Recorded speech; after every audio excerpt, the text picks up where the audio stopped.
Hey guys, Jeremiah, Stone Blue Airlines. Just finished the Nano Goblin, and I thought I'd do an overview, show you what I put in to the one here at the shop. So if you need help with your setup, you can kind of use this as a baseline, and then I'm going to show you a little DVR footage from my first flight. It is first day of spring. It's wet and rainy here in Virginia, and we're still able to get this up flying and having some fun. So let's take a look at the setup. Okay, so I am testing out a brand new camera from FX. Big fan of theirs. We've been selling their VTXs for quite some time. And this is their brand new Venus camera that's up in the nose.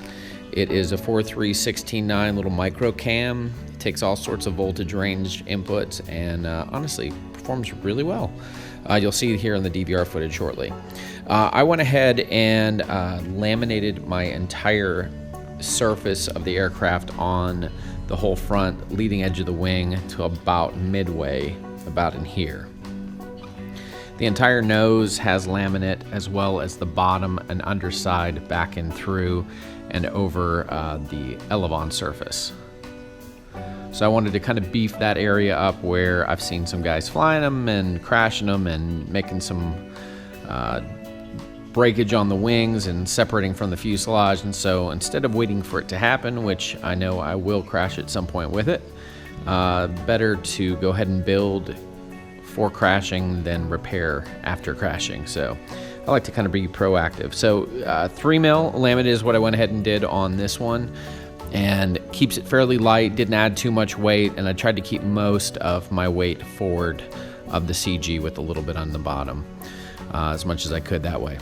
As far as internal, I'm of course running the brand new LaForge V4s, Fat Shark goggles, running FR Sky for my control link.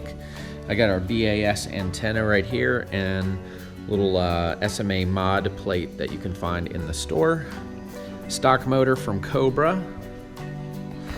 I went ahead also and did a fancy cut here for the logo. I laminated the top as well, 3mm. And then inside, I decided to run a D4R. I'm not worried about going crazy long range. I know seems to be the craze with these, but plenty of range with the D4. Nice performance, and I was trying to keep overall the build fairly light. I've got our FX 200 milliwatt transmitter. Thing performs fantastic. A little SMA extension you see inside for our antenna, and then staying with the XT30 connector, the stock ESC, and I did run it on its first flight with a 2-cell, and that is our jet fuel 2-cell pack that we use for our goggles. Performs great. Didn't really have to mod anything out. Put a little Velcro on the bottom, on the side, and installed everything, and she was done. Probably the longest piece in the install was really doing my laminate work here. The cover was a clean and easy laminate job on it. Beefed that up a little bit, and I actually may come back and laminate over my antenna spot as well, just to beef that up. But everything else hit perfect. CG's dead on with the layout the way it is, and first flight was fantastic. So let's go to some DVR footage. Guys, check out the Strix Nano Goblin. If you're looking for like a nice micro aircraft, a lot of fun to fly, really stable, and honestly, stall characteristics are really great on this. Just an awesome little plane.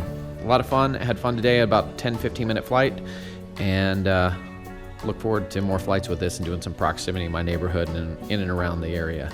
So I plan on trying it with another battery pack as well, 3-cell, and maybe something even lighter than what I'm running, and see how that performs too. But this is just the start of fun time with this as the flying season begins. So check it out in the store, and thanks for watching. We'll see you next time.